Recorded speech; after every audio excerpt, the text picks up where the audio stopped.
Жол жөнекей әлде бір фармацевтік қоймадан дәрі-дәрмек алмақ болып, айналып қалған Баяхмет тізгін ұшымен вокзалға жеткенде Алматы-Семей пойызының жүруіне санаулы ғана минуттар қалып еді.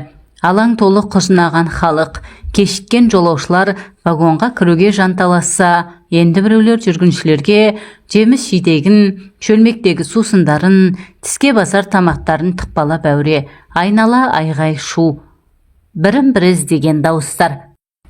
Баяхмет 7-ші вагонды зорға тауып, билетте көрсетілген 15-ші орынға жайғасты да, өзін аттандыра келген баласы Саятпен асығыс қоштаса бастады. Ал балам, енді бөгелме, пойыз қозғалып кетсе үлгермей қалып жүрерсің, деді. Түр тұлғасы өзінен айнымайтын сұңғақ бойлы аққұба бозбаланы құшағына тартып. Үлгермесем бірінші Алматыдан түспеймін бе, деді. Жас жігіт әке қасында әлі де қала тұрғысы келіп. Қой, артық жүрістің керегіне, айтар тілегім пәле жаладан аулақ жүр. Көрдің ғой, бұл заманда адамға сенудің қиын екенін. Санатбек пен келімге сәлем айт. Маған енді алаңдама көке, маңдайымызға тиді ғой, енді ешкімге жем бола қоймаспыз. Саят кінәлі адамдай қипақтап, көзін төмен түсірді. Сөйт балам, қызметіңе мұқият бол. Саят Баяхметтің кенжесі, көңілі құрғыр қоңылтақтап тұрса да, зейіл әке сыр алдырмай, баласын есік көзіне дейін ұзатып салды. Айтқанындай-ақ көп күттірмей пойыз да орнынан қозғалып кетті. Бейне көшенің бір қапталы жылжып бара жатқандай, жылжыған бұлар емес, қарсыдағы ғимараттар, құжынаған халық сейіліпті. Әр тұстан қош-қош айтып, қол сермеген жұрт. Саят та кете қоймаған екен. Терезеге төнген әкесіне бірдеңелерді айтып, жанаса жүріп келеді. Баяхмет есік терезесі жарқыраған тәуір вагонға тап келіпті. Тек бір таңғалғаны купеде өзінен басқа адам жоқ. Жүргіншілер қайшыласып жатқан мынандай жаз мезгілінде орынның бос болуы мүмкін бе? Кеше Санатбек бар беделін салып жүріп бір билетті броньмен әрең алған. Әлде мұның серіктестері бірінші Алматыда күтіп тұр ма екен?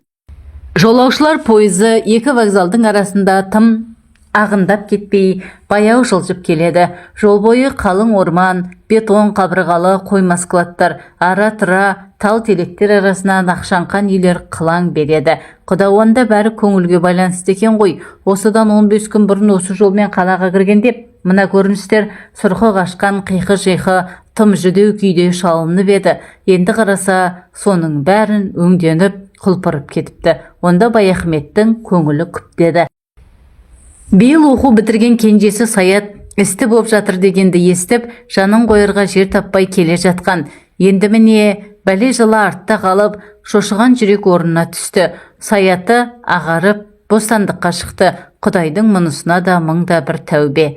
Пойыз бірінші вокзалға келіп тоқтаған. Осында 15 минуттай аялдады. Баяхмет перронға шығып темекі тұтатты. Манағы көрген ештеңе емес, жолаушылардың нағыз нөпірі осында екен. Көпшілігі сауда-саттық жасайтын әйелдер, олардың жүктерін тасып, мал тауып жүрген жүкшілер. Жұмыссыз қалған жігіттерге бұл да бір нәпақа болса керек. Ауыр тендермен теңкиген алабажақ қаптарды иықтарына салған жүкшілер бірінен бірі өзіп жанталасып жүр. Анандай ауыр жүкпен ішке кіру де оңай болмас. Негізінен саудагерлерге арналған артқы вагондардың маңы айғай-шу опыр-топыр. Баяхмет темекісін тартып болып, ішке кіргені сол еді. Алабажақ қап көтерген жүкшілердің бір-екеуі мұның купесіне де келіп жаттау. Әлгілер иықтарын артқан зілмауыр жүкті үстіңгі полкаға шығара салып, іле-шала сондай қаптың тағы екішеуін көтеріп келді. Аузы үзбелі, түйенің беліндей 4-5 қап, үстіңгі екі сөреге зорға сыйды. Баяхмет бұл sıra жүк түйейтін купе болды ғой деп таңданып отырған. Дәл осы кезде қолында зілдей сумкасы бар әйел кірді ішке. Жасы 40-қа іліне қоймаған, орта бойлы, қолаң шашын дөңгелете қиған аққұба келіншек. Өзі мына пойызға кеп машақатпен зорға жетсе керек, ақша жүзі албырап, танау қатып алқынып тұр. Жүк иесі осы әйел сияқты, самайларынан 6 айрық тер аққан жүкшілер бірдеме дәметкендей соның бетіне жалтақтап қарай береді. Олардың не күтіп тұрғанын әйелде түсінді, білем. Топ-толық омырауының қобыланып біткен тұсынан екі саусағын жүгіртті де жігіттерге 100 теңгеден ақша ұстатты. Мынауыңыз аз ғой апай, деді жүкшілердің бірі өкпелеген балаша бұртиып. Өздері бұрыннан таныс па қалай? Әйел өзімсінген үнмен жүгірмектір, ай сендерге де қанағат болса шыма бөліп алыңдар деп тағы 100 теңге қосты. Рахмет апай, енді қашан келесіз? Айдың аяғына таман күтіңдер. Жігіттер қоштасып шығып кетті. Бос орынға ух деп тізе бүккен әйел қарсы бетте отырған Баяхметті енді байқады. Көтек іштек кісі бар екен ғой деп сасып қалып, кешіріңіз, қарбаласта байқамай қалыппын. Қасымдағы екінші адам кім болар екен деп қобалжып келіп едім, жақсы болды ғой. Несі жақсы? Баяхмет салқын жымиды. Сізге серік болғанымды айтам да, бұлай сенімді кісі көрінесіз. Сенімді екенімді қайдан білдіңіз? Қойыңыз жаға кісіні қорқытпай. Оқыған инабатты адам екеніңіз түріңізден көрініп тұр ғой. Келіншек соны айтып сықылықтап күлді. Күлгенде қарақат көздерінен ұшқын шашып, екі бетінің ұшы шұқырайып, тіпті сүйкімді боп кетеді екен. Көп күлетіні де содан болса керек. Танысып қоялық, менің атым Биғаным деп қолын ұсынды. Аллаханы ұлпадай саусақтары нәзік екен. Менің ныспым Баяхмет. Қайда бара жатырсыз аға? Семейге. Онда үй жолдас екенбіз. Мен сізден 2 сағат бері шардан түсемін. Қаланың өзінде тұрасыз ба? Қаланың қасы Жаңа Семей ауданында, деді Баяхмет. Осынша жүкті қалай алып келесің, қарындасым-ау? Қайтеміз? Күнкөрістің қамы, саудадан басқа кәсіп қалды ма қазір? Өстіп базардан базарға шапқылап жүргеніміз. Ініміздің жаны тыныш екен. Сізді жүгіртіп қойып жатқаны қалай? Бір сәт әйелдің жүзі нарау тартып, бір мұңды көлеңке жүгіріп өтті.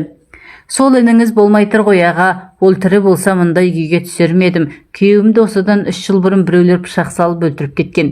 Кешір айналайын. Баяхмет ыңғайсызданып қалды. Білмеген уыш еді. Сіз сияқты сұлу келіншек сыңар болмас деп ой ғой менікі. Бұл кезде пойыз орнынан қозғалып та кеткен. Бір мезетте билеттерді тексеруге жолсерік жігіт кірді. Бәрі заңды. Биғаным басқа көпшілік қолды вагоннан орын таппаған соң купелі вагоннан 3 орындық бірақ сатып алыпты. Қазір уақыт дегенің ақша. Мұнда босқа қамалғанша бір күнде болса ертерек жетіп алған жақсы. Көршісі өз жайын осылай түсіндірді де, бауырым, бүгін мен әбден шаршап өлейін деп келдім. Бізге тезірек төсеніш әкеліп берші, деді жолсерік жігітке. Көрші әйел алаңсыз киім ауыстырып жайғасып алсын деген оймен Баяхмет тамбурға шығып кеткен. Сол жақта асықпай темекі тартып, біраздан соң қайтып оралса, Биғаным төсегін салып жатып қалыпты. Үстіне ақжайма жамылып, бетін ірге жақа бұрып, бір қырынан жатыр. Жамылғының сыртынан үзілген белі, томпиған толық бөксесі ап-анық білінеді. Ең ғажабы, мұның да төсегін жайып реттеп қойыпты. Ыңғайсыз болды, деді Баяхмет төсеніштің тиын төлемеген есіне түсіп. Адамның іші бауырына еніп тұратын неткен жан өзі. Осындай бір қылап әйелдер болады-ау. Ақылына көркі сай. Сағатына қарап еді, 4-ке жақындап қалған екен. Түске дейін дәрі-дәрмек іздеймін деп біраз сандалған Баяхметтің де қара саны үзіліп тұрған. Тықырым білдірмей шешінді де бұл да төсегіне қисая кетті. Бұл кезде 10 неше вагон тіркелген ауыр состав қаладан шығып Қапшағайға қарай өндірте зулап келе жатқан. Жылдамдық пен кеңістік өзара егеске түскендей уақыттың мәңгі бітпес жырына басыпты. Доңғалақ үні кейде бәсеңсіп, құмығып шалынса, енді бірде ауа қабатын дар-дар айырып, өршеленіп үдеп кетеді. Тарсыл-гүрсіл, апыл-ғұпыл. Кейде бұл дыбыстар Баяхметтің құлағына апыл-тапыл дүние тапыл тәрізденіп естіледі. Осылайша пойыздың бір келкі ырғағымен тербетіліп жатып ұйықтап кетіпті. Арада қанша уақыт өткені белгісіз, бір мезгілде көзін ашып алса, айналасы самаладай жап-жарық. Көкжиекке еңкейген күн сәулесі терезеден тура түсіп, купенің іші шұғылаға малынып тұрып. Сағат 6:30, 2 сағаттан астам ұйықтағаны ғой сонда. Тола бойы сергіп, тыңайып қалыпты. Басын көтеріп қасындағы көршісіне қараған. Биғаным әлде тәтті ұйқының құшағында.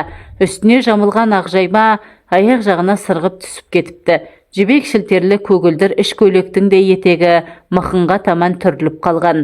Арғы оң жақ тізесін бүккен қалпында аппақ сандары жарқырап, шалқасынан керіліп жатыр. Балтырлары балғын, әлі түп түзу екен. Дәл қасында бөтен еркектің сұғынға да отырғанын қайдан білсін. Тостағандай топ толы омырауы көтеріліп басылып, бейғам тыныстайды. Баяхметтің танауына бір жағымды иіс соғып өтті. Естен шығып бара жатқан таныс иіс, жас әйелдің иісі. Сол-ақ екен, денесі бір ысып, бір суып, жүрегі де атқақтап қатты соғып кетті. Тұла бойынан бір қабындаған қайратты сезінді. Мына ұрлығы сақалды басына жараспаста, жанарын тайдырған жоқ. Бірталайдан бері жас әйелдің сұлу тәніне көз суарған осы еді. Өзінен сәл ғана кіші бәйбішесінің сыны да, сыры да кетіп болған. Оны аужал тұтпай, бертінге дейін ер азығын жолдан тауып жүруші еді. Кейінгі кезде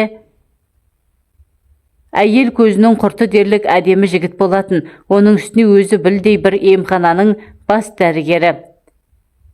Ал емдеу мекемелерінде ұрғашы жұрты жыртылып айырылады. Әйелдерден амал артылған ба, орайлы оңаша сәтті өздері табушы еді-ау. Ал дені сау, күш-қуаты мығым Баяхмет өздері ыңғай білдірген қыз-келіншектердің көңілін жыққан емес. Әйелдің меселін қайтару жігіттікке жатпайды деп есептейтін. Бірақ одан бері біраз жылдар өтті. Таздан тарақ қалғалы қашан. Енді міне 60-тан асып пайғамбар жасына таянғанда баяғы жынының қайта қозғаны несі? Осы сапар бұған бір сын болмаса не қылсын? Өзі әбден шаршаған екен деді. Әлі де тұяқ серіппей ұйықтап жатқан әйелді көзімен тағы бір шолып. Қайтсын байғұс, базарда табанынан таусылып, мына қаптарды тауарға толтыру оңай дейсің бе? Бүгін бір алаңсыз ұйықтасыншы. Сол оймен орамал сабынын тіс жуғышын алып, тықырын білдірмей дәлізге шығып кеткен. Бұл асықпай жуынып шайынып қайта оралғанда биғаным әлі тұрмапты. Есіктің сырт етіп жабылған дыбысынан оянды. Басында қайда жатқанын түсіне алмай төңірегіне таңырқай қарады да, кенет өзінің ашық-шашық қалғанын аңғарып, аяқ жағындағы ақ жаймаға жармасты. Кешіріңіз аға, күн қапырық болған соң жеңіл-желпі жата кетіп едім, деді өңі өрттей алаулап. Уақасы жоқ, мен дәрігермін ғой. Дәрігерге ештеңе таңсық емес. Баяхмет теріс айналып мән бермеген сыңай танытты. Сілем қатып шаршағандікі ғой. Өлген адамша қатып қалыппын. Сағат қанша болды ата? 7-ге 5 минут қалды. Масқара, ұйқының сазайын берген екенбіз. Өзіңіз дем алдыңыз ба ата? Мен де біраз көз шырымын алдым. Сонан соң сіздің ұйқыңызды күзетіп отырдым. Ұят-ай, сіздің алдыңызда ашық-шашық, естіген құлақта, көрген көзде жазық жоқ. Егер мен суретші болсам ұйқыда қару деген полотно салар едім. Қойыңызшы ата, шынымен ақ қарап отырдыңыз ба? Биғаным сүйкімін арттыра сыңғырлай күлді. Ендеше сол айыбым үшін сізге шай демдеп берейін. Дәл осы мезетте пойыз Сарыөзекке келіп тоқтаған. Бұлардың вагоны жол жиегінде үйіріліп жатқан қауын қарбыздың тұсына дәл келіпті. Далаға беттеген Баяхмет әлден уақытта хош иіс аңқыған екі шілге қауын көтеріп қайтты. Ішке кірсе биғаным дастархан жасап, үстел үстін жайнатып қойыпты. Піскен жұмыртқа, қақталған тауық, помидор, қияр дейсің бе, тізіліп тұр. Соның арасынша бір шәугім шай да келіп қалды. Мынау менің базардан асығы сала салған жол азығым ғой. Дәм ала отырыңыз аға, деді биғаным 2 кесеге шай құйып жатып. Мана үйден аттанарда Санатбектің келіншегі жолда жеңіз деп бір пакетке оны-мұны салып жатқан сияқты еді. Баяхмет те соған қол созды. Қойдың ойынды еті, кесілмеген ортан жілігімен, бір жақ сүбесі, семіз белдемесі, көкөніс, жеміс жидек. Ең соңында қолы қаттылау бір нәрсеге тиіп еді. Газетке оралған бір шөлмек Қазақстан коньяк екен. Ай, менің осы келінімді жөн біледі деп Баяхмет дауыстап жіберді. Мынасы жол қысқартқанға жақсы болды ғой. Бұлар әртүрлі дәмнен ала отырып тез шүйіркелесіп кетті. Биғаным жол жүруге ысылған ашық әйел екен. Коньякты қалыспай ішіп, әңгіменің де отын маздатып отыр. Күйеуі өлгелі бір әулетте бас көтерер адам өзі екен. Қолында ата-енесі, 3 баласы бар. Балалардың алды студент, арты мектепте. Кезінде сауда техникумын бітірген. Біраз жыл райпода бухгалтер болған. Қазір ол кеңселер таратылды. Енді жеке саудамен күн көрмеске амал жоқ. Ата-енесін алма-кезек дүкенге отырғызып, өзі осылай үлкен қалалардан тауар тасымалдап жүргені. Таяу отырып дәм бөліскендіктен бе, әлде басқа бір себебі бар ма? Араларында көзге көрінбейтін бір жіптің байланғаны анық. Осыны айқын аңғарған Баяхмет баяғы батылдығын қайта тапты. Әлі жап-жассын, күш қайраты тиетін бір еркекке қол артуға болмады ма, деді әйел затына бірден үстемдік жүргізе бастайтын әдетімен. Қайдағы жап-жас, 40-қа келгенде соңында тіркемесі бар, біз сияқтыларды кім алады? Биғаным мұңая тіл қатты. Бұл күнде отбасына сүйеу болатын жөні түзу еркек қалды ма? Тепсе темір үзетін не бір жігіттер әйелдеріне масыл боп, үйінде жұмыссыз отыр. Бұл да бір өтпелі кезең шығар. Заман бұл қалыпта тұрмас, деді Баяхмет жылдам сырғып қалып жатқан боз жусанды далаға терезеден көз жіберіп. Өзіңіз жай қыдырып жүрсіз бе аға? Жоға, қыдырыс қалды ғой қазір. Балалардың тауқыметі деп аяғы. Кенже ұлым биыл ғана оқу бітіріп еді. Сол бала аяқ астынан сотталып кете жаздағаны. Қалайша, қалай деріңіз бар ма? Біздің ұл бір қызбен танысып жүріп, түбі өзіне серік болмасын білген соң бойын аулақ салған ғой. Бірақ қыз талақтай жабысып айырылмайды. Ақыры ырыққа көнбесін біліп, өш алуға бекінеді. Туған күнін сылтауратып пәтеріне қонаққа шақырады да мені зорлады деп полицияға хабарлайды. Ой сұмдық-ай, сонда араларында бірдеңе болып бекен деді биғаным әйелге тән әуестікпен. Болған, бірақ ерікті түрде. Бұрында талай кездесіп жүрген ғой. Ал құқық қорғаушылар келгенде қыз өз көйлегін өзі жыртып, жәбірленген әйелдің кейпіне түскен. Содан не болды? Балаңыз ақталды ма? Әйтеуір ақталды. Үлкен ұл әкімшілікте қызмет істеуші еді. Сол бір тәуір адвокат тауып, ісін сотқа жеткізбей босатып алды.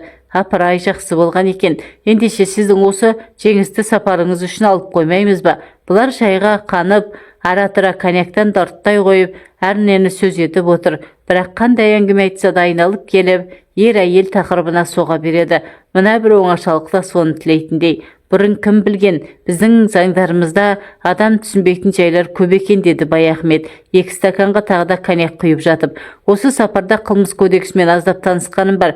Бір статьяда былай деп жазыпты: егер күйеу әйелінің еркімен санаспай күшпен игерген анықталса, 6 айдан 2 жылға дейін бас бостандығынан айырылады депті. Сұмдық емес пе? Солай деп жазып па? Биғаным сықылықтай күлді. Әйел аздап бұлданбаса, еркек сәл-пәл зорламаса бола ма? Жаңағы статья бойынша еркек атаулы түгел сотталып кетпей ме? Бәрін заңға апарып тіреміз деп, кейде адамдар қатынасын өстіп, қолдан ұшықтандыратынымыз бар деп Баяхмет сәл ойланып қалды. Өркениеттің соры осы ғой. Былай қарасаң, дүние кең сияқты. Бірақ айналаң торлаған тор, заң торлары. Сен сол шектеулі тордың ішінде ғана өмір сүресің. Бұлар бір мезгіл сөзден тыйылып, жалындап батып бара жатқан күнге қарап сәл отырды. Күн табағы алыстағы құм төбелеріне бауырлай батып, ең соңғы қиығы көзден таса болған. Солақ екен, алаулаған қызыл бояу бірте-бірте сұйылып, жусанды дала суыған темірдей қара барқын тартты. Тәңірдің тағы бір күні батты деді Баяхмет әлі де терезеден көз алмаған күйі. Ертең басқа күн, басқа уақыт. Мына кеш енді айналып келмейді. Келіңіз, осы бір қайталанбас кеш үшін. Бұрын бұлай ішпеуші едім. Маған бірдеңе көрінер деді биғаным коньяк тұрттап қойып. Әңгіме айтыңыз шата, сіздің сөздеріңіз сондай әсерлі. Қандай әңгімені ұнатасыз? Заман, уақыт жайында, махаббат жайында. Заман ауыр деді Баяхмет. Қылмыс көп, күн сайын кісі өлімі. Топ-тобымен сотталып жатқан адамдар, кейде қайран қалам. Бір кезде осынау далада не полиция, не прокурор, не абақты болмапты. Соның өзінде адамдар еш алаңсыз өмір сүрген. Жаугершілікте болмаса кісі өлтіру, ел тонау деген атымен болмаған. Қазақ өмірі есігіне құлып салмаған ел ғой. Ал әйелше, әйелге байланысты жалынжалдар болмаған ба? Мәселен, Бекежан мен Төлеген болған. Бірақ ол да жесір дауынан аспаған. Ал Бекежандар ілуде біреу ғана. Салт дәстүрді бұзған үшін де халық оған қарғыс айтқан. Ол заманда дүние кең болыпты ғой. Еркектер 2-3 әйел алыпты деді биғаным күле тіл қатып. Алған, бірақ бәрі емес, шамасы келгендер ғана. Жаугершілік заманда еркектің саны күрт азайып кетіп отырған ғой. Көшпенді өмірде шаңырақтың бас иесіз отыру мүмкін емес. Мұндайда жетім жесірді күйзелтпеу үшін қорғансыз әйелдерді әмеңгерлік жолмен қайын-қайнағаларына қосатын болған. Бұл да болашақ ұрпақтың қамы. Біз түсініп жүргендей қатын үстіне бару қорлық емес. Ол заманда жақсы әмеңгер тапқан әйел өзін бақытты санаған. Ондай құлшынып тұрған қайната табылса, өзімізде тиіп алар едік деді биғаным әзілдей тіл қатып. Еркектің саны қазірде асып тұрған жоқ. Біразы түрмеде отыр. Менің бір подругам бар, кәрі қыз. Күйеуге неге шықпайсың десек, кімге тием? Бізді алатын жігіттер ауған соғысында оққа ұшқан деп күлдіреді. Сөзінде жан бар деді Баяхмет. Біз бұрын әмеңгерлікті де, қос қатын алғанда да феодализмнің қалдығы деп айыптап келдік қой. Бір халықтың мыңжылдық салт дәстүрін бұлай сызып тастауға бола ма? Халық дана ғой. Қашанда қажетсіз нәрсені тұрмысқа енгізбеген. Қазақтар бір кезде ерте үйленген, 15-те отау иесі, көшпелі өмірде бала басты, әйелдер 50-інде саптан шығып қалады. Ал бұл жаста еркектер тұғырдан таймайды. Сонда не істеу керек? Қалған ғұмырды қызықсыз, ләззатсыз өткізу керек пе? Мұндайда төсек жаңғыртудың не айыбы бар? Егер заң рұқсат етсе, өзіңіз тоқал алар ма едіңіз аға, деді биғаным бұған сынай қарап. Алмағанда еркектің қоры мен дейсің бе? Бәйбіше болса қартайды, деді әйел алдында төмендегісі келмей. Сізді 60-қа келді деп ешкім айтпайды, өзіңізді жасақтағансыз, дәрігерсіз ғой, ем-дом қолыңызда. Ем-домсызда Құдай берген қуатым жетеді, деді Баяхмет қарқылдай күліп. Баяғы аталарымыз мықты болған ғой, шаршаған жоқсыз ба? Егер ұйықтайтын ойыңыз болмаса, сізге бір әңгіме айтып берейін. Айта беріңіз, ұйқының есесін күндіз қайтардық емес пе, деді биғаным ықыластантып. Бүгінгі адамдарда сын жоқ, табиғат бүлінді, ауа былғанды, полигонның зардабы болса мынау. Кейде жап-жас жігіттердің төсектен қалып қойғанын көргенде жағаң тұстайсың. Менің алтын ине аталатын шағын емханам бар. Кейде жаңағыдай жігіттер келіп көмек сұрайды ғой. Әрине ине саласың, тағы басқа ем-дом жасайсың. Біреулері соңынан келіп рахмет айтып жатады. Айтайын дегенім ол емес. Әлгіндей зәрует адамдарды көргенде менің есіме өзім жағасын көрген бір оқиға түседі, дейді Баяхмет бір ұзақ әңгіменің желісін түсіне түсіп. Сізге әлі айтпадым-ау деймін. Мен балалық, жастық шағымды шығыстағы Шыңжаң өлкесінің Тарбағатай аймағында өткіздім. Қазақ жері кең байтақ, сол даланы жайлаған көшпенділердің пейілі одан да кең. Сондықтан да болар, басқа ешбір қоғамға сыймайтын, өзге жерде ұшыраспайтын неше алуан жандар қыр соң кезінде мол болушы еді. Бақсы балгер, дәруіш дуана, бақалшы, саудагер, қыдырмашы, ақын жыраулар дейсің бе толып жатыр. Қазекең ешкімге сен кімсің демейді. Әлгінде кезбелі ел ішінде емін-еркін жүре береді. Біздің бала кезіміз 40-шы жылдардың басында Қоңыр ақын деген біреу даңқы жер жарды. Қоңыр ақын келе жатыр десе жылаған бала уанады. Өзіңіз сияқты жас әйелдің жанын қоярға жер таппай қалтырап кетеді. Үлкендер жолы мал құлағы саңырау, сол бәленің атын айтпаңдар деп ұрсып тастайды. Соншама құмыржық көрінген Қоңыр ақын кім дейсіз ғой? Ұры-қар емес, керуен тонап кісі өлтіргенде жер жоқ. Ел аралаған көп көзбенің бірі. Өзі 30-шы жылдарда осы жақтан ауып барыпты. Сүйегі бай жігіт ішінде жұмық деседі. Бала кезінде бірер мәрте көргенім бар. Жас 30-дың ішінде енділінген ұзын бойлы ер тұлғалы қарашыл жігіт еді. Көрген жерін думанға толтыратын әнші, домбырашылығы тағы бар. Шын аты Қоңырбай екен. Жұрт әлгіндей өнеріне қарап Қоңыр ақын атап кеткен. Сол Қоңыр ақынның бір ғана ел затына ұстамсыз болды. Өзі тәуір ұрғашы көрсе болғаны, көзі тұнып еркінен айырылып қалады. Оған сәл қоға беріс жері болса жетіп жатыр. Бірден шабуылға өтеді. Не ғажап, оған әйелдер де көп қарсыласпайды екен. Әлде гипнозы бар ма, кім білсін, көзіне көзі түссе болғаны өздері-ақ бейімделіп жантая беретін көрінеді. Ол жүрген ауылда бұлақтан су ала барған, тезек тере шыққан жас әйелдер беттеріне қан жүгіріп бусанып қайтатын әдет тауыпты. Ондайлар және ешкімге жылап бармайды, шағымды айтпайды. Қоңыр ақынды кезіктірген Тәңірге дән риза. Тек бір жаманы өз күйеулерін біразға дейін менсінбей қалатын болса керек. Қоңыр ақын талай рет қылмыс үстінде қолға түсіп, ашынған ауыл адамдар енді оны ұлыққа тапсырмақ болып байлап тастағанда, әйелдер түнде ұрланып барып босатып жібереді екен. Жалпы әйелдер дәтіне берік, кісі қадірін білетін жұрт қой. Баяхмет әңгіменің осы тұсына келгенде өз сөзінің әсерін байқау үшін көршісіне көз қиығын тастаған. Биғаным өзге дүниені ұмытып, алға мұзына қатып қалған екен. Содан кейін не болды аға, деді тағы тағаты таусылып. Қоңыр ақын осылайша әйелдердің қолдауымен ел ішінде емін-еркін жүріп жатты. Ұлығы, заң законы бар, қала маңына жоламай көбінше Толы, Дөрбілжің, Шағантоғай секілді шалғай аудандарда жүреді. Жас әйелдер жұрт көзінше ұялғансып, ойбай құрсын деп беттерін басқанмен іштей тілектес болып, аты шыққан жігітті бір көруге құмар еді. Оның үстіне ел арасында өмірі пұшпағы қанамаған қатындар Қоңыр ақын қонып аттанған соң бала көтеріпті дегенде лақай тараған. Осыны естіген кейбір балағазар бедеу әйелдер әдіра қалғыр ондай құт құйғыш неме болса, ол жүгірмек біздің жақан неге бір соғып кетпейді деп отырғанын құлағым шалғаны бар. Енді бір асып тасқан кекер әйелдерді жақсыны көрмекке деген әуестік билейді. Керей ішінде бір төренің ерке тоқалы сол немен әркімдер ақ көкке көтере мақтайды, өзінің әуселесін көретін екен депті бір отырыста. Ол да шау тартқан шалына көңілі толмай, желігі басылмай жүрген әйелдің сырттаны болса керек. Бұл әңгіме Қоңыр ақынның да құлағына жетіп бір күні бай жол жүріп кеткенде әлгі ауылға әдейі келіп қоныпты. Екі мықты оңаша үйде армансыз айқасады ғой баяғы. Ертеңінде төсектен тұра алмай қалған тоқал сырласа абысындарына: бұрын байға тидік деп босқа мәз болып жүріппіз ғой, несін айтасың? Еркектің не екенін бүгін көрдім. Мың болғыр қамау терімді бір алып құрыс тұрысымды жазып кетті. Көптен ұйқымнан қанғаны осы шығар деген екен. Осындай сөздерден кейін азаматтың абыройы аспандамай тұра ма? Баяхмет әңгімесін қайта жалғады. Бір ғажап әйелдер ғана емес, еркектер де қоңыр ақынға тым жауығып кетпейтін. Қызғаныш, іштарлықтан гөрі қызығу, бағалау басым еді. Мәселен, біздің Қазекең қорадағы қойын қырып кетсе де қасқырды еш уақытта жамандамайды ғой. Қайта дала серісіне сырттай сүйсініп мойындап отырады. Мынау да соған ұқсас бірдеңе. Әлде бөрік кигеннің намысы бірдей ме? Жігіттер қоңыр ақын туралы сөйлегенде сөз әлпеттерінен әлде бір мақтаныш, мадақ сарын естіліп тұратын. Өйткені бөрік кигендер сонау ада-батадан бері ақ жаулықтылардан жеңіліп келе жатыр ғой. Енді міне араларынан бір қайтпас қаһарман шығып кеткен, еселерін қайтарғанына сүйсінетін тәрізді. Оның үстіне біздің қазақ қызғанышқа тым бой алдырмаған халық қой. Махаббатқа ойнап күлуге жол ашық. Бұл жағынан біз француздарға өте жақынбыз. Әуезовтің Абай жолы романын оқыған боларсыз. Романда Құнанбайдың жас тоқалын Нұрғаным күйеуінің көзіне көрнеу шөп салады. Соны біле тұрып бір ұлыстың уысында ұстаған Құнанбайдай шонжар тоқалына көлденең тұра алмайды.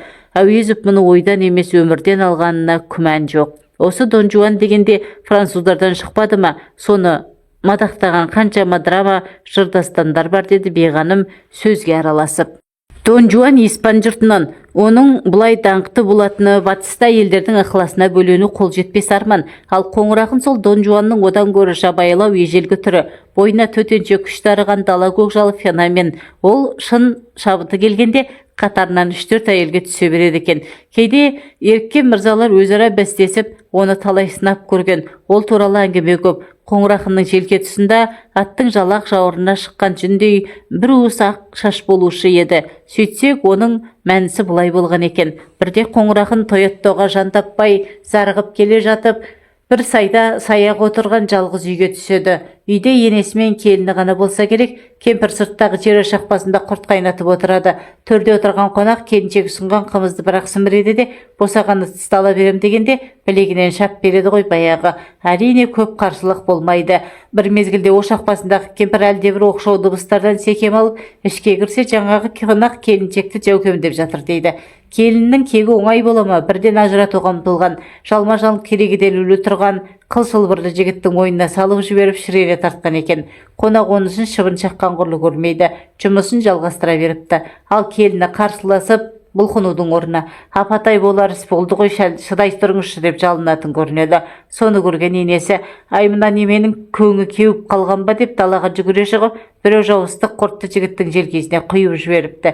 Ең ғажабы, қоңыр ақын сонда да құшағын жазбаған, бірақ желке шашы қолма-қол жидіп түссе керек. Есерліктен қалған бір белгі осы, дейді екен мәнісін сұрағандарға.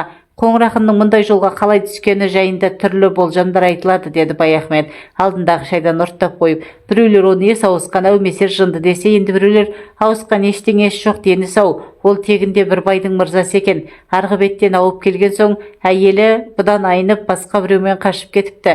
Содан ұрғашы жұртында өші бар. Кемінде 1000 әйелдің етегін ашпасам, ит болайын деп серт ұстапты десетін. Ол меженің қашан толарын кім білсін. Білетіндердің айтуынша есеп 200-ден енді ғана асса керек. Анандай кеуіт тастап кетіп жүрген ол қатынды оңбайды екен, деді Беғаным қарадай алқынып. Ақыры не болды ата? 40-шы жылдардың ортасында сол қоңыр ақын 3-түгелі ғайып болды, деді Баяхмет. Тағы да әртүрлі қауесет тараған. Сырттағы зайымкелердің бірінде бір ұйғырдың жас әйеліне шапқан екен, күйеу үстінен түсіп балтамен шауып өлтіріпті десті біреулер. Бұған жұрт онша илана қоймады. Бұл екінші дүниежүзілік соғыс жүріп жатқан кез болатын. Осының алдында қоңыр ақын арғы бетте еркектер кіндік түгел соғысқа кетіп, ауылда тек қатын қалаш қана қалыпты. Елге қайтпасам болмас деп жүреді екен. Соған қарағанда туған жеріне қайтып кетуі де ғажап емес.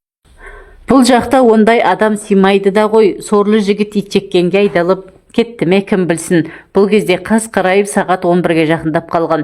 Баяхмет мана келген қауынның бір тіліп, бұлар енді соны жеп отырғанда: сіз дәрігерсіз ғой, қоңыр ақынның бойындағы жойқын қуатты қалай түсіндіресіз, деді Беғаным әлі де жаңағы әңгіменің әсерінен айыға алмай. Баяхмет бұған сәл ойланып барып жауап берді. Жалпы ол Уақыт табиғаттың әлі бүлінбей таза тұрған кезі ғой. Адамдар қазірден әлдеқайда қуат деді. Ал қоңыр ақынға келсек, адам организмде кейде осындай патологиялық ауытқулар болады. Бұл да соның бір нышаны шығар сірә. Биғаным үстел үстін ретке келтіріп тамақ қалдықтарын жинастырып жатқанда Баяхмет дәлізге шығып кеткен. Сол маңда тоқ басып темекі тартып ұзақ аялдады. Шығыстан топ толық ай көтеріліп келеді екен. Тамыздың 15 жаңасы болар. Көптен бері мұндай толық айды көріп тұрғаны осы. Жарықтық ай бүгін толған айдың түні екен-ау деді іштей тебіреніп. Аяқ астынан бойға желік бітуі осы айдың әсері емес пе екен. Ай толғанда оның тарту теңізі көтеріледі. Адам көңілі деген не оны қасында. Тұла бойына ай сәулесі себезденіп сіңіп жатқандай бір рахат күйге бөленіп, ол терезенің алдында ұзақ тұрды. Баяхмет купеге қайта оралғанда Биғаным төсегін салып жатып қалыпты.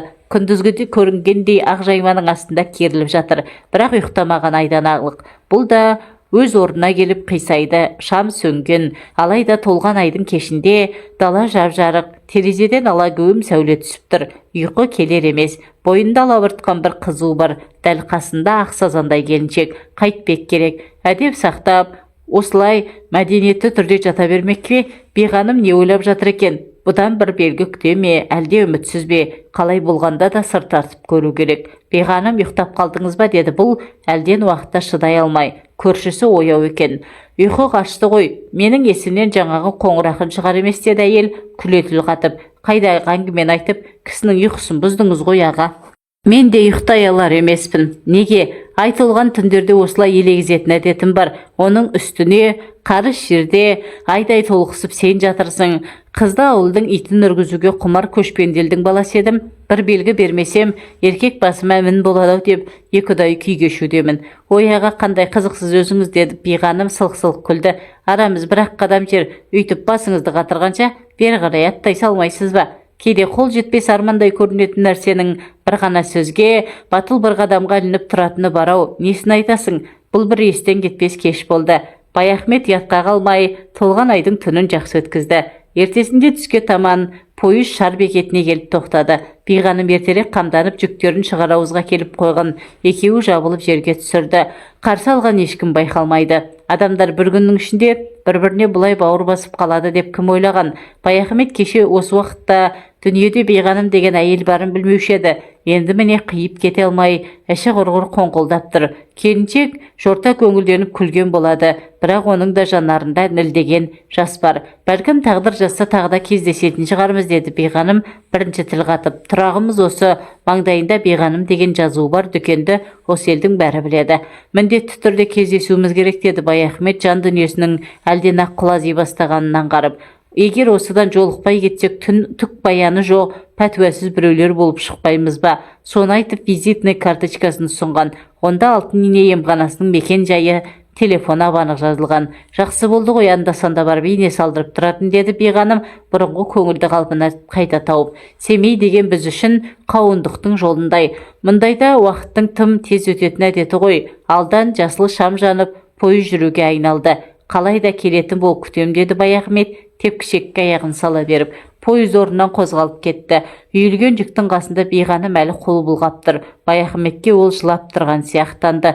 Не істейсің? Әмәнда кездесу мен қоштасудан тұратын өмір деген осы.